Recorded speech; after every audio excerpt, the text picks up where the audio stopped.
Alhamdulillahi wahda, wassalatu wassalamu ala rasulillah. Sahabat Karya Channel, rahimakumullah.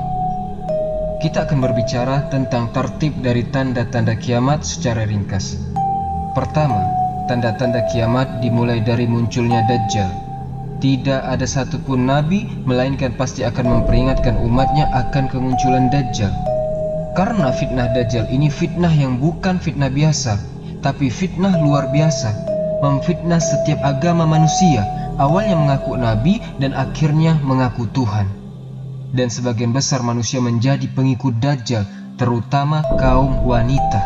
Bagaimana tidak, sebelum kedatangan Dajjal akan terjadi 3 tahun kekeringan. Langit ditahan sepertiganya, bumi pun ditahan sepertiganya, tidak tumbuh. Tahun kedua, langit ditahan 2/3-nya, bumi pun ditahan 2/3-nya, tidak tumbuh, sehingga kering kerontang. Kemudian tahun ketiga, seluruh langit ditahan dan bumi pun ditahan, semuanya tidak tumbuh. Manusia kelaparan. Disitulah Dajjal muncul. Kemudian Dajjal akan datang kepada sebuah perkampungan yang hancur ekonominya. Sudah tidak bisa lagi ditanami kebun dan ladangnya. Tidak ada makanan yang akan dimakannya. Kata Dajjal, kalau kalian beriman kepadaku, kusuburkan tanah kalian, kugemukkan hewan-hewan kalian, kuberikan kalian perbendaharaan yang ada di dalam bumi. Mau apa? Tinggal bilang. Emas, perak, jamrud, dikeluarkan semuanya sama Dajjal. Gimana orang tidak kufur saat seperti itu? Kata Dajjal hujan, ya hujan. Kata Dajjal tumbuh, ya tumbuh. Kata Dajjal keluar emas, ya keluar emas. Ya pasti orang-orang akan menyangka Dajjal itu Tuhan. Dajjal mengatakan, kalian ingin berjumpa dengan bapak dan ibu kalian yang sudah meninggal? Dajjal tinggal mengatakan kepada kuburannya, hiduplah kalian. Hidup itu bapak kita, ibu kita, saudara kita, anak yang kita cintai. Tapi hakikatnya bukan, mereka itu syaitan yang tasyakul menyerupai keluarga kita. Kemudian mengatakan, nak, ikutilah orang ini, dia Tuhan kita. Jadi banyak orang-orang yang ikut Dajjal. Dari sinilah kenapa kita disuruh berlindung dari Dajjal. Jadi Nabi SAW sudah mengatakan fitnah ini besar. Kata Rasul, kalau aku hidup, ku bunuh Dajjal. Tapi kalau seandainya aku meninggal, kalian yang akan melawan Dajjal dan kalian tidak akan sanggup. Karena Dajjal tidak bisa mati kalau bukan seorang Nabi yang membunuhnya, Isa bin Maryam. Kemudian Dajjal berhasil mengalahkan Imam Mahdi, sehingga Imam Mahdi harus tinggal di Bukit Tur dan para prajuritnya yang bersembunyi. Ketika kemudian tidak ada jalan lain kecuali harus jihad, mati syahid atau hidup mulia, maka ketika subuh turunlah Isa bin Maryam. Tugasnya Isa itu yang pertama kali membunuh Dajjal. Selama 40 tahun ia akan tinggal di bumi. Lain dengan Imam Mahdi, 7 tahun saja di bumi.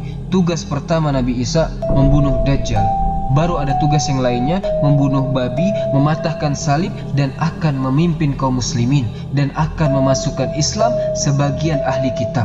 Dan sebagian ahli kitab itu akan beriman kepada Islam sebelum kematian Isa.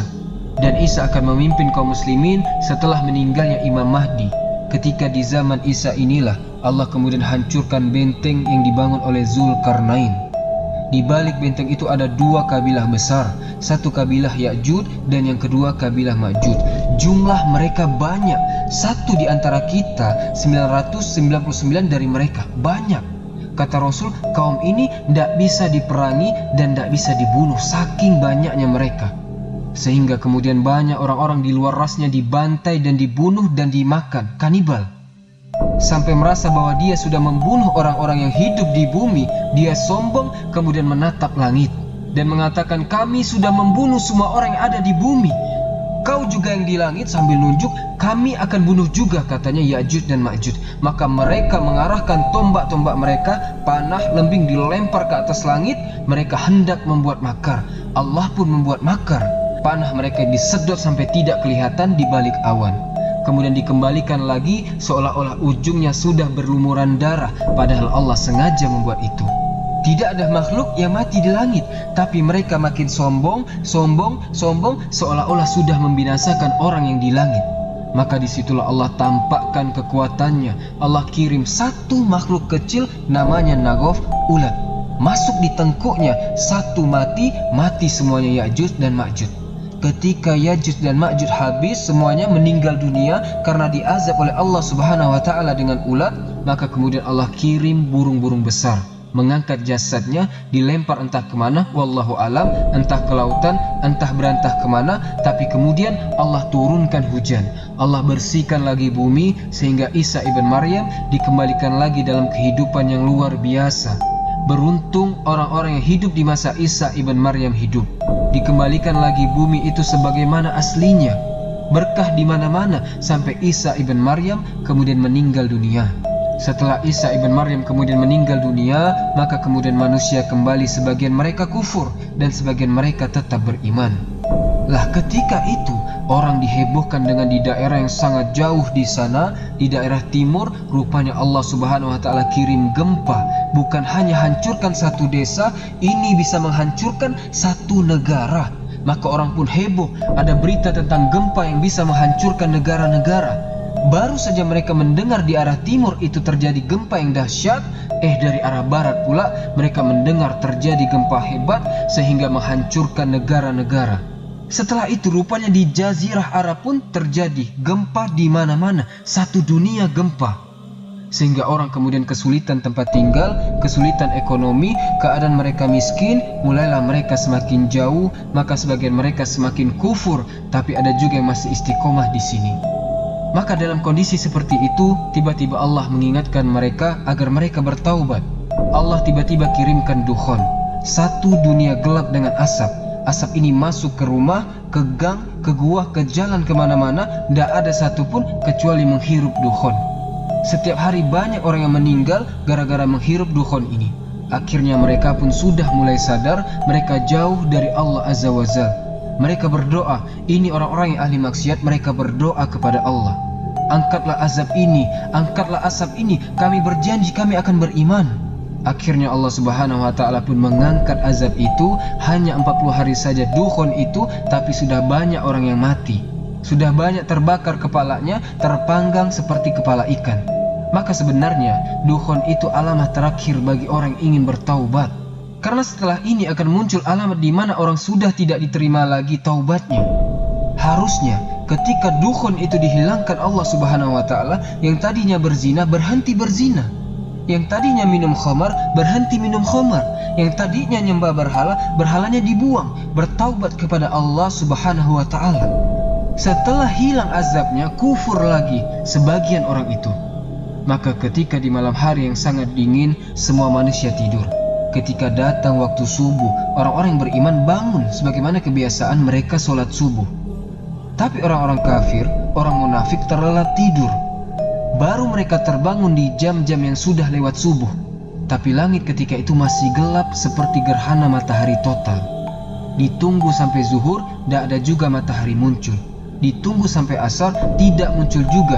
Ditunggu sampai maghrib, tiba-tiba matahari harusnya tenggelam, tiba-tiba muncul dari arah barat. Disinilah Allah Subhanahu wa Ta'ala menutup pintu taubat. Yauma ya'ti ba'du ayati rabbik, pada hari di mana nanti akan datang tanda-tanda kuasa Allah Subhanahu wa Ta'ala. La yanfa'u nafsan iman, maka jiwa tidak lagi bermanfaat keimanan sama sekali. Baik yang sebelumnya tidak beriman atau sudah beriman tapi belum beramal soleh, kata Allah, maka semua manusia menangis. Kenapa menangis? Para da'i berhenti berdakwah, para ustadz berhenti mengajar, orang-orang minum khamar berhenti mabuk, orang-orang berzina berhenti berzina, karena mereka tahu apapun yang mereka, sekalipun mereka taubatan nasuha sesuai dengan syarat-syarat taubat, tidak bermanfaat keimanan mereka di hadapan Allah. Ketika itulah selang 1-2 hari muncul binatang disebut dengan dabatul minal ard. Binatang besar dalam hadis dhaif, membawa tongkat Nabi Musa dan stempel Nabi Sulaiman alaihissalam. Kalau tongkat Nabi Musa dipukulkan kepada orang kafir, di hidungnya gosong dia. Kalau stempel Sulaiman distempel di dahinya, bercahaya dia. Hadis ini dhaif. Kemudian setelah itu manusia terbedakan mana mukmin dan mana kafir. Quran diangkat, Islam tinggal namanya. Tidak ada mengenal syariat Islam, tidak sholat, tidak zakat. Mereka mengucapkan la ilaha illallah pun karena mendengar bapak moyang mereka mengucapkan kalimat itu. Ketika sudah tidak ada sholat, tidak ada haji, tidak ada apa-apa, apa yang diharapkan di dunia ini? Maka setelah itu Allah kirim api dari Aden atau Hijaz, Yaman, yang kalau di malam hari api terdiam, tapi di siang hari api itu menggiring sampai manusia tepat berdiri semua di padang yang disebut dengan Syam. Syam, negeri di mana manusia akan berkumpul di situ. Ketika itulah Rasul mengatakan tidak tegak hari kiamat kecuali akan ditimpakan kepada manusia yang paling buruk. Karena sebelum ini terjadi, Allah akan kirimkan angin yang sangat dingin yang akan menerpa setiap orang-orang yang walaupun di dalam hatinya memiliki sebiji zarah keimanan meninggal. Sehingga orang-orang yang beriman tidak pernah merasakan tiupan sangkakala pertama Israfil. Yang akan merasakan tiupan sangkakala Israfil itu adalah orang-orang kafir. Dan yang pertama kali mendengar tiupan itu adalah seorang laki-laki yang sedang memperbaiki bak minum untuk untanya. Tiba-tiba jatuh mati. Disusul dengan orang yang di pasar, di jalan-jalan, kemudian di rumah-rumah. Bayangkan, satu malaikat kekuatannya melebihi seluruh manusia dan seluruh jin. Kalau seluruh manusia dikumpulkan, dihidupkan kembali, seluruh jin dihidupkan kembali, kemudian kekuatan mereka dibandingkan dengan satu malaikat Israfil, maka malaikat Israfil jauh lebih kuat daripada kekuatan seluruh manusia dan jin. Sekali tiup, hancur, mati semua manusia.